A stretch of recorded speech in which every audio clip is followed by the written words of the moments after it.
Natasha talk say lie e no go let Akpabio and the rest honourable members intimidate her. She say she no go take am, say whether because she be woman na make dem wan intimidate her. Na she report sexual harassment, na she dem suspend for 6 months, and also na she dem remove all her benefits. She say no, she don carry the matter go international level, she don go higher level. She say lie she no go apologize. Even when she dey explain, na so tears comot for her eyes. She come put glasses.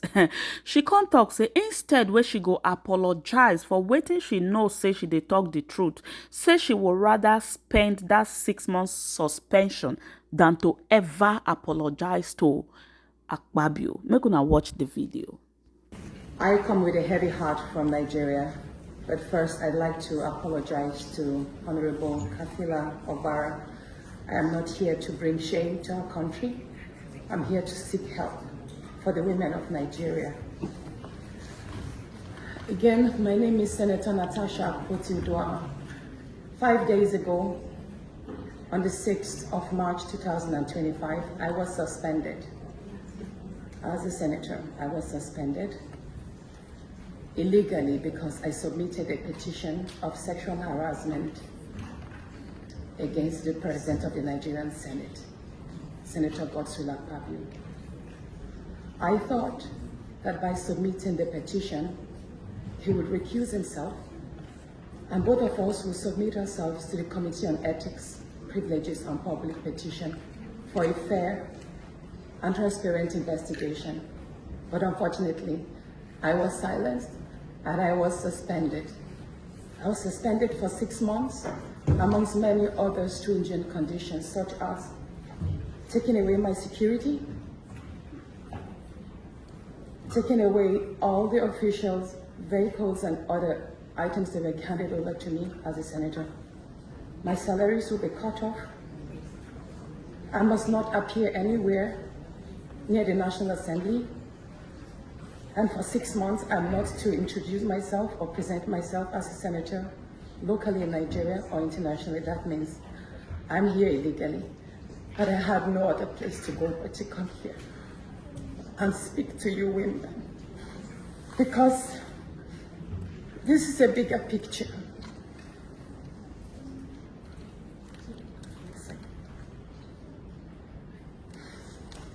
This is a bigger picture. It depicts the crisis of women political representation. My suspension is not just about me. It's about the systemic exclusion of women from political leadership in Nigeria. Women make up 3.6% of political offices, and in the Senate, it's just 2.8. We have 109 men, and only 4 of us are women. So right now, it's 108 with only 3 women. This is a clear case of political victimization, punishment for speaking out against impunity, corruption, and gender-based violence. The United Nations Declaration 48/104 declares sexual harassment as a form of gender violence. The Senate's actions are an assault on democracy. I was elected by my constituents to represent them.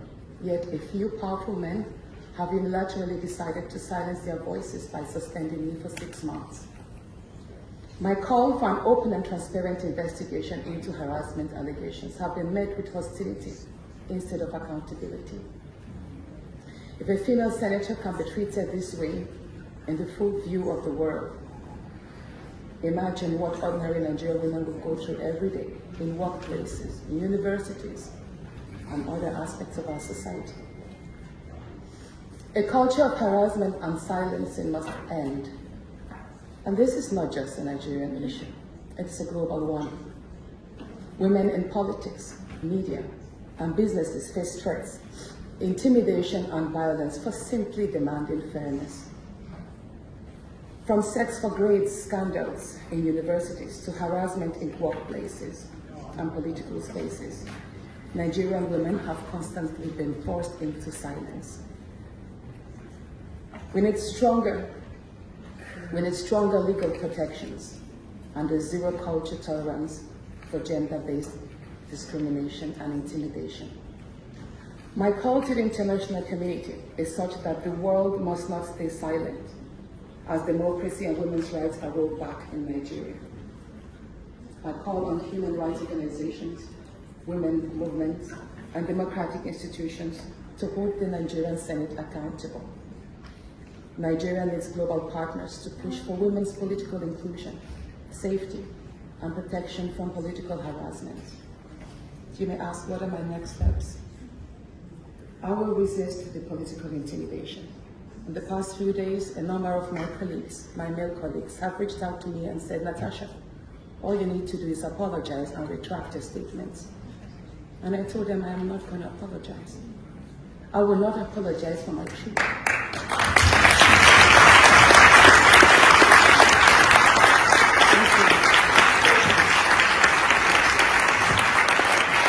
And I told them that I will stand the 6-month suspension, and the very first day I return, I will represent my petition on sexual harassment. And I will continue doing so until there is a fair and transparent investigation.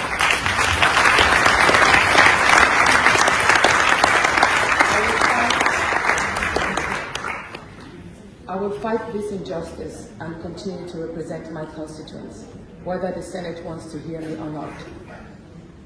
I will work with women's groups, civil society, and legal teams to ensure that this unconstitutional suspension is squashed.